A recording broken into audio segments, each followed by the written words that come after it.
never liked being home alone, but for some reason, my mom trusted me. At 12, I guess she thought I was mature enough, and honestly, I didn't care as long as I had time to do what I needed to. That afternoon was different, though. After getting off the bus, I rushed inside, dropping my backpack by the front door. My heart was pounding in my chest, not because I was scared, but because I had this massive book report due, and I hadn't finished it yet. I trudged up the stairs to my room, tossing myself on the bed as I grabbed the book. Just a few more pages and then I'll be done, I thought. The clock ticked away as I scribbled notes, my fingers cramping from holding the pen so tight. By 6 p.m., I was exhausted. My eyes were dry and I could feel a headache coming on. I threw the book aside and decided to take a break. Downstairs, I raided the fridge, grabbed a quick snack, and plopped down on the couch.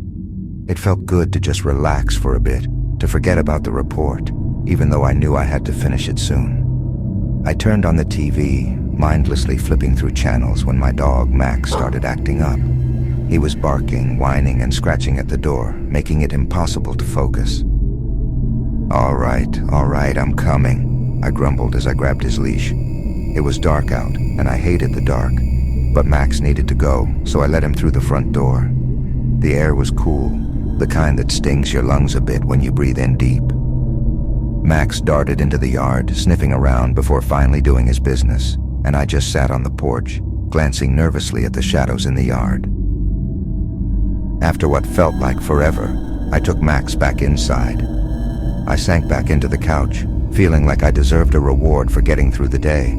But by 8:45, I knew I had to head up to bed before my mom got home. She always said, "I want you in bed before I walk through that door, LJ." I crawled into bed, my body aching from the stress of the day. As soon as my head hit the pillow, I was out. Then I woke up. My mind felt foggy, like I wasn't fully awake yet. I checked my iPad, 9:10. That didn't make sense. Mom's not supposed to be home yet, I thought. But then I heard noises downstairs. Footsteps, maybe. I figured it had to be her. I unlocked my iPad and saw a YouTube notification pop up. You know that feeling when you're half asleep, and your brain just tells you to look at your screen? Yeah, that was me. I clicked the notification, previewing the video, completely zoned out when I heard my bedroom door creak open behind me. My heart jumped into my throat. I quickly tossed the iPad down and sat up straight, trying to look like I had been asleep the whole time. "Sorry, Mom," I said. "I went to bed at 8:40, I promise." Nothing. No response. It was pitch black and I couldn't see her. That was weird. My mom always turned on a light when she came in. I squinted into the darkness, trying to make out her shape, and that's when I saw it. A small, hunched figure, barely visible in the shadows near my bed. "Mom!" I called out again, my voice shaking this time. The figure didn't move, didn't say anything. Instead, it just started to laugh. That laugh, it wasn't my mom's laugh. It was deeper, rougher, and sent shivers down my spine. That's when I realized. It wasn't even 10 o'clock yet. My mom wasn't home. I wasn't staring at my mom. I was staring at a stranger in my room. Panic surged through me. I threw off the covers, my heart hammering in my chest, and bolted toward the door. I could hear footsteps behind me, quick and uneven. I slammed the door shut, trapping whoever or whatever was in my room. I sprinted down the stairs, out the front door, and across the street to my neighbor's house, banging on their door until they answered. Everything after that was a blur. My neighbor called the police and my mom. As I stood there gasping for air, I caught a whiff of something foul, something that smelled like rot and filth. It was her, whoever was in my house.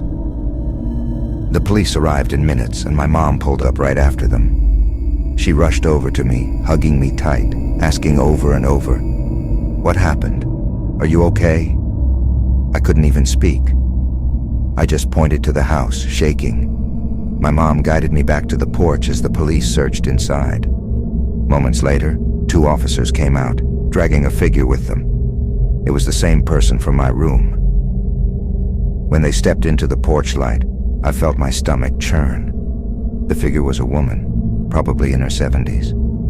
Her matted gray hair hung in dirty clumps. She was wearing a hospital gown, barefoot, her toenails cracked and yellowed. But it was her face that made me sick. Her eyes were wild, darting around as if she couldn't focus on anything, and her mouth was twisted into this horrible grin, showing rotted black teeth.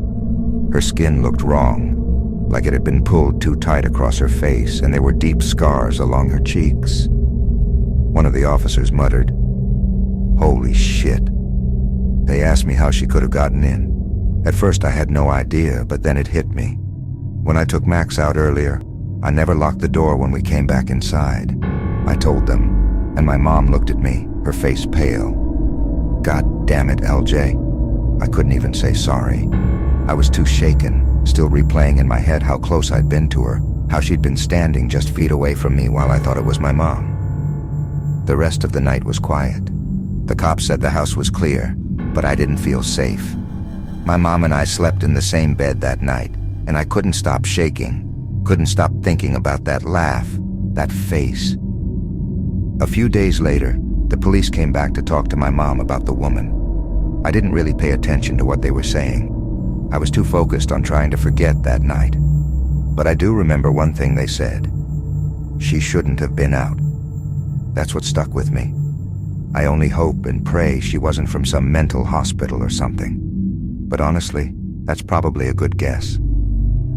Every time I think about it, my skin crawls, and now whenever I take Max outside, I make sure to lock the door. Always.